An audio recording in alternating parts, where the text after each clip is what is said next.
شک داری. وای از دل به پاد نشستون تنها کرد. وای از دل تهش نموند اون رسوا کرد. نزار آروم بریزه از چشام اشکم، بیا و این دل دیوونه رو نشکن. به این راضی نشو جداییمون سخته، بیا و این دفعه هم از من تو بگذر.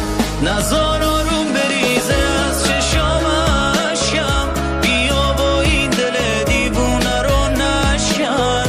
به این راضی نشو جداییمون سخته، بیا و این دفعه هم از من تو بگذر.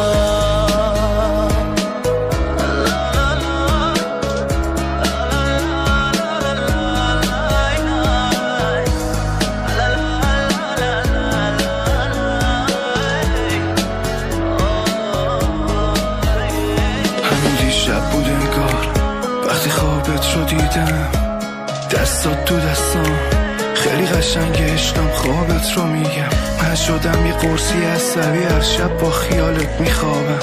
این بازی کلافم میکنه، هرچی که پیش میرم تش میبازم. جرأت گفتن نداشتم ولی همیشه میخواستم باد بمونم.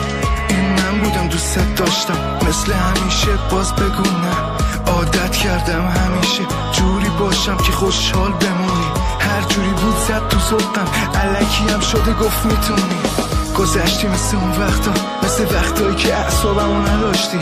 یه وقتایی که دیوونه میشدم میخواستم اصلا نباشی.